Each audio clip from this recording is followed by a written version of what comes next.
Let's get it. What's going on, everybody? Welcome to the SchuZ Show. I hope you guys are all having a phenomenal Wednesday, or if you guys are tuning in, it's already Thursday for you guys. Hopefully you guys are having a great Thursday as well. With that being said, though, we got a lot to get into today. There was a card that wrapped up just about 2 hours ago now out in Nigeria, which I'll be breaking down that card. And then we're going to be getting into some boxing news as well. There won't be a guest on today's show. There might be one on tomorrow's show. It would be a basketball guest.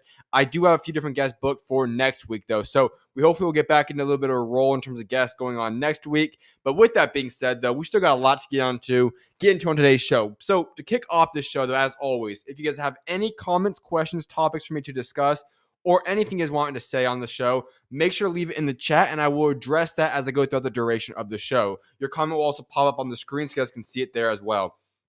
Let's get to it, though. Fight recaps. Nigeria. A fight went down over there. Now, there were quite a few fights. Just to list a couple of them, Dan Aziz had a good victory. He's back in the win column as well. That looked good performance by him. But the main one I'm going to address, the only one I'm going to break down, is Brandon Glanton grind down and stop Marcus Browne, who was retired in the corner after round 6 in Nigeria. So this fight was going down, obviously at the cruiserweight division. Both guys weighed in just under 200 pounds. And it was a little bit shocking. If you didn't watch the fight, it was available on DAZN's YouTube page. And Brandon Glanton, you could make a very good case, lost about 4 or 5 of those opening 5 rounds. I had him down. If you gave him 2 rounds, whatever it might be, the point is, heading into round 6, Brandon Glanton was losing that fight. That's the way I scored it. And all of a sudden, he comes out of that corner, and in round 6, absolutely dominates Marcus Browne, and to the point where his corners had to stop it. Now, I'm a little bit skeptical. I was a little bit baffled by the decision of the corner to say, you know what, we're going to call the fight right now. Because as I said, one bad round for Marcus Browne, all of a sudden they said, you know what, it's over with. I thought he was incredible that entire fight. I thought he had the lead. Obviously, he didn't win round 6. He took a beating in that round as well. But for one reason or another, Marcus Browne's corner decided to throw in the towel, end the fight. They cancel it. Brandon Glanton becomes the victor in this fight. Here's the interesting thing he did after the fight, though. He called out Opetaia. All right. I like Brandon Glanton. He is a good fighter. This man is very talented. But let me just pull this up for you guys really quickly now. And this is Brandon Glanton, what he's accomplished recently. We have to go back to. He's been quite active this past year. Obviously, he just defeated Marcus Browne here. But he already lost to Chris Smith. And that was just a little bit ago. Going back to April, he fought Chris Smith. And he lost that fight. And I don't think it was a very competitive fight either. 112, 116, 113, 116, 112, 116 and all the scorecards. CBS also had an eye issue in that fight. This man has lost to David Light. He's lost to Solshin Asabab. He has a total of 3 losses in his career. And he decided to go out and call out Jai Opetaia. I'm sorry. If you're Brandon Glanton, good win today. But you were just getting battered those opening 5 rounds by Marcus Browne. All due respect, Marcus Browne is not Jai Opetaia. Jai Opetaia is the man whom I deem capable of being and should be undisputed champion of the world at cruiserweight and could very easily go on to heavyweight and be competitive there as well. If Jai Opetaia and Brandon Glanton were to fight, sure, the name sounds better on paper than some of the guys that Jai Opetaia has currently been fighting. But if those 2 men were to step foot in a ring, Brandon Glanton's going to have his lights shut out really, really quickly. He's going to be knocked out cold. This would not be a competitive fight. Would not be a good fight. It would be a good payday, I guess you could say, for Brandon Glanton. Not a fight that I think anybody in the world wants to see. In fact, let's just be honest. For Jai Opetaia, the only fight we really want to see is him fighting Zurdo, or maybe, just maybe, a Badou Jack fight or a CBS fight. But Brandon Glanton, please no. We do not want that fight. Glanton could pick somebody else, but do not go after Jai Opetaia. Let's go into some boxing news. Now, I talked about each day on this week, I was going to be breaking down the massive Dana White deal for boxing by getting the Paramount Plus deal. Obviously, I talked about that in fruition on Monday. Yesterday was more so in regards to answering Muhammad Ali at questions. And now today, I want to give you guys the entire outline for what Dana White plans on doing in boxing. He listed his entire blueprint out, his game plan. I'm going to list it all out there for you guys. You guys can let me know what you guys think in the chat, and then I'll give you guys my thoughts as well. Here's Dana White's plans for boxing. There will be a minimum of 12 events each year on Paramount. First one is planned for January. A strong presence in the U.S. is its initial goal. It will be similar to the UFC Contender Series, also citing Tuesday night fights as an inspiration. Working to sign 400 to 450 boxers to his stable, including Vito Melnicki, obviously already a top 15 ranked contender. He's already made the transition from top rank over to Zuffa Boxing. He wants less weight classes. He will include women's boxing. Dana White has revealed that Zuffa Boxing will have its own belts and will not recognize the other 4 sanctioning bodies. Then Max Kellerman went on to say this a little bit more in depth, saying he has revealed that Zuffa Boxing will only recognize the Ring Magazine rankings moving forward. All right, a lot to digest. As I said, if you guys are listening, tuning into the chat right now, go put your comments. What are your thoughts on Zuffa Boxing and Dana White's game plan that I just listed out? Do you guys agree with it? Do you guys not like it? Let me know your thoughts. But I'm going to give you guys my thoughts while I hear you guys what you guys have to say. Overall, I'm intrigued. You guys might be shocked to hear me say that, but I am actually intrigued. Do I think that this will be the end-all be-all and change boxing forever? Not really, but here's something I want to point out. And when you really look at the small details here, a lot of this does revolve around, can he get the Muhammad Ali Act plan changed? As I've said time and time again, it's going to be very difficult to make legal changes in that regard. However, while President Donald Trump is in office today, he is his best friend. There's a lot of open doors that could be pushed to make that Muhammad Ali Act happen. Right now would be probably one of the only times Dana White could get that to happen. Just going to point that out there. If, in fact, he does get that to work, here's the interesting thing. I'm going to go to the final 2 points I talked about, and this is why I found this very intriguing. He reveals that Zuffa Boxing will have its own belts and will not recognize other sanctioning bodies. This means that those fighters that signed with Zuffa Boxing, including, let's just list it out, Vito Melnicki is already left top ranked, come to Zuffa Boxing. He is top 15 ranked, and I believe 2 of the commissioning bodies right now. He will then withdraw his name from those 2 different belts, no longer be a part of those 4, only be a part of this Zuffa Boxing rankings, and therefore, here's what's going to happen.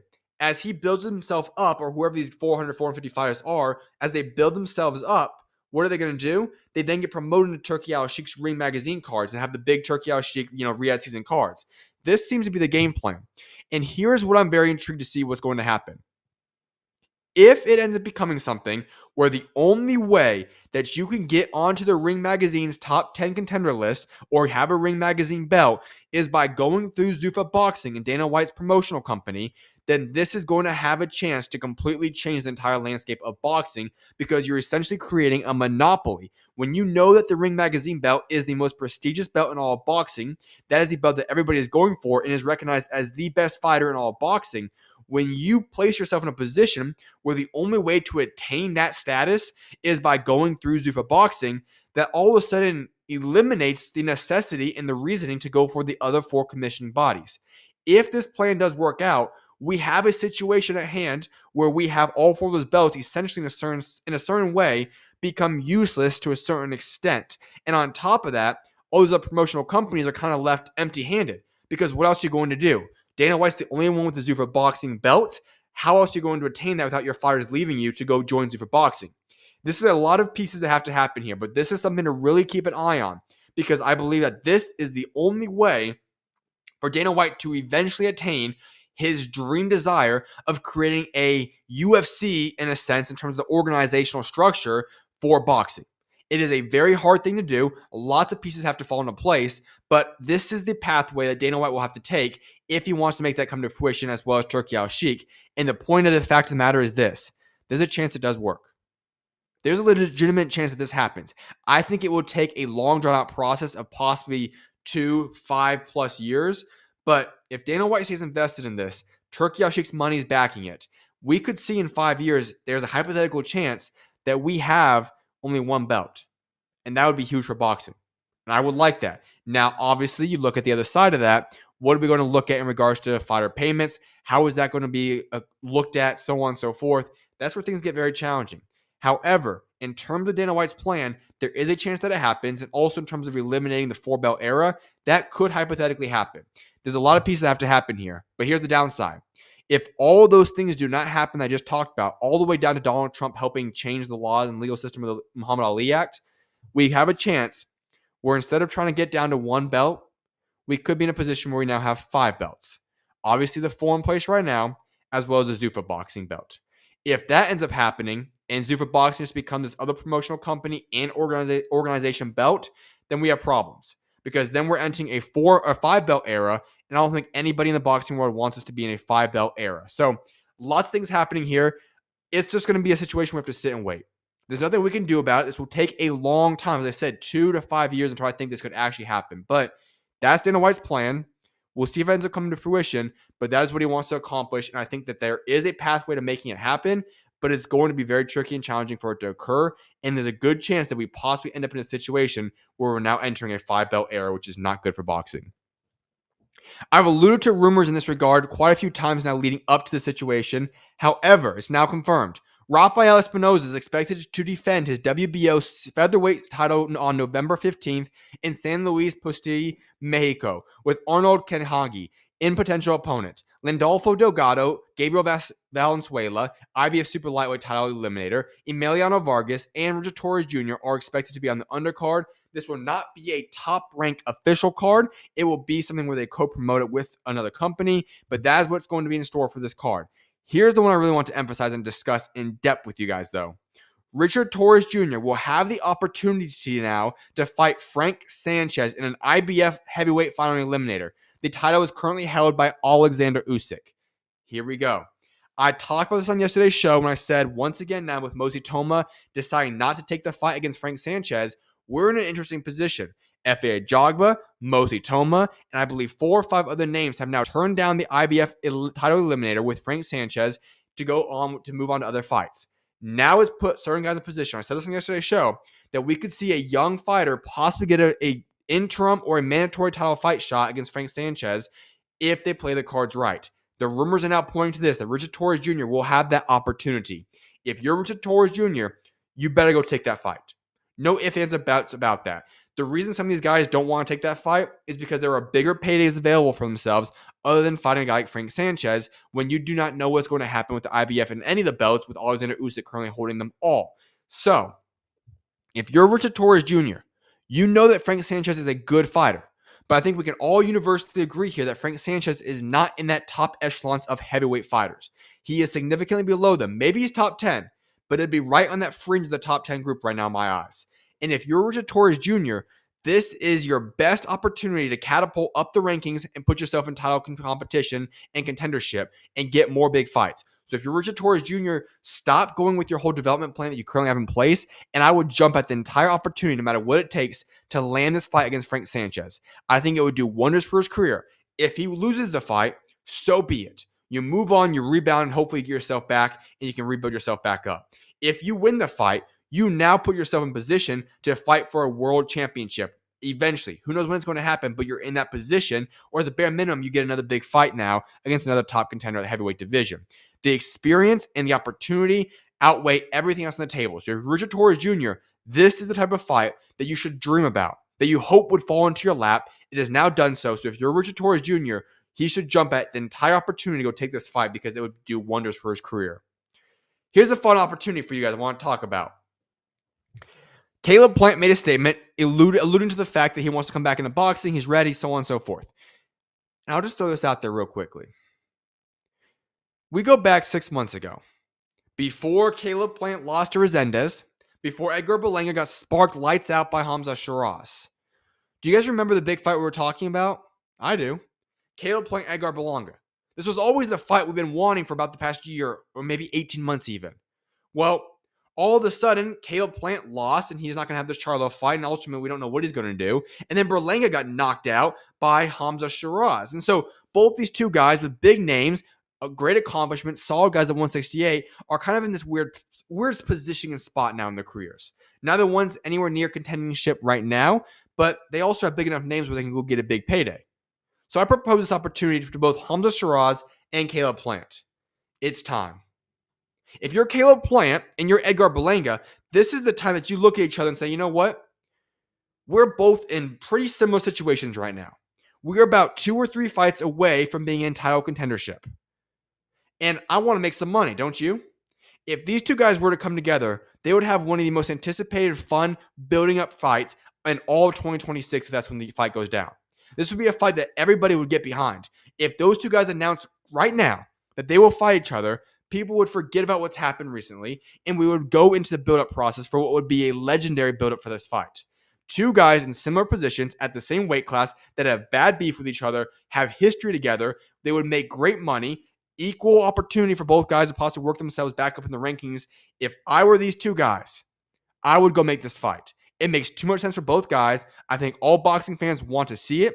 Now is the perfect time to make Caleb Plant versus Edgar Berlanga. So if I'm those two guys, I'm doing whatever it takes to push for that fight to happen because I think that would do wonders for both of their careers. And I think all boxing fans would be quite happy as well. There's been some rumors going down in the boxing world. Now, this is not new, but Gervonta Tank Davis is hinting that he might be retiring after the Jake Paul fight. To that, I say this. Okay. I don't really know what else you guys want me to say here. Do I enjoy watching Gervonta Tank Davis fight? Without a shadow of a doubt. Do I think Gervonta Tank Davis has the ability, the God-given talent to be one of the best fighters of this generation, to possibly be the face of American boxing? No doubt about that. But does he really want boxing? I don't believe so. And if you don't really want to be all in on a sport, then you should not be in boxing. Combat sports are the last sport that you want to be in if you're not all in on the sport. Why? Because it is extremely dangerous. And if you mistake and you are not all in on the sport, bad things can happen to you inside the ring. And so if you're Tank Davis, I'll say this. If you want to retire, you're considering it, and this is going to be your final big payday against Jake Paul, and you're out of here for boxing, go do it. There's no point in us sitting around continuing to wait for him to go out there and fight legitimate fighters. We can't keep sitting around waiting for him to go fight Shakur Stevenson. Try fighting a guy anybody actually that's really talented right now without a dehydration or rehydration clause. There's no point in waiting. Tank Davis is not going to do those fights. And so for that reasoning, I can confidently say this. If he retires from boxing, does it hurt some branding and imaging for the sport of boxing? Sure. But has Tank Davis been the best representation for boxing? Absolutely not. He has not been an embodiment of some of the all-time great American fighters that fight the best, they go after the top guys, that fight consistently and want a legacy. He's not one of those guys. And that's not even factoring the stuff he's done outside of the ring. And that's just a fact. So if Tank Davis does end up retiring after the Jake Paul fight, thanks for the memories, but I don't think too many people are really going to miss what he's been doing the past couple of years. Just being honest. So that's my thoughts on that. Former 4-division champion Kazuto Ioka has been reclassified as a bantamweight in the latest WBA rankings, entering in at number 9. Very interesting news there. Already a champion at 4 different divisions. Now at bantamweight, we'll see what he does there. I think he's still a talented fighter. Not sure if he will be able to attain a world championship once again, but he's put himself in that position. It's now been confirmed. Opetaia will defend his IBF Cruiserweight title against Huseyin Cinkara December 6th on the Gold Coast. Obviously, we all know what's going to happen. Expect a knockout very quickly, a dominant outing by Opetaia. Not going to be competitive. It is what it is. Then, on the undercard, heavyweight duo Justice Huni and Tamarwana will be on the undercard. 2 very intriguing heavyweight prospects right there. Huni, who could have pulled off one of the biggest upsets against Fabio Wardley earlier this year before he got knocked out. And then Tamarwana, one of the top up-and-coming heavyweight prospects. It should be a fun night of boxing. It should be a good card. Obviously, this is not a fight in terms of the main event that anybody really wants to see. But if you want to go see Opetaia get one heck of a KO, tune in. You'll be able to watch it. Andrew Moloney, mandatory for IBF. Andrew Moloney has been named mandatory challenger for the IBF Super Flyweight title after the sanctioning body accepted his appeal against RG Cortez's team for breach of contract in the final eliminator. Willie Baldo Garcia defends his title against the former 2-division unified champion Kenshiro Taraji on December 27th. The winner must now face Moloney by June 25th, 2026.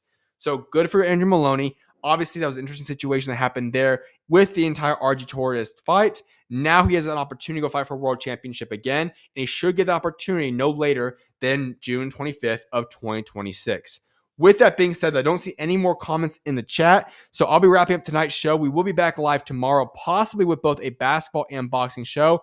I'll have to get back to you guys and let you guys know if that will happen or not. The guy I want to have on is actually in the NBA, currently going through training camp, so he's going to let me know how that works out with his schedule tomorrow. But there will still be a boxing show going down tomorrow for sure. I'll let you guys know when that happens. But with that being said, I hope you guys have a blessed rest of your guys' night.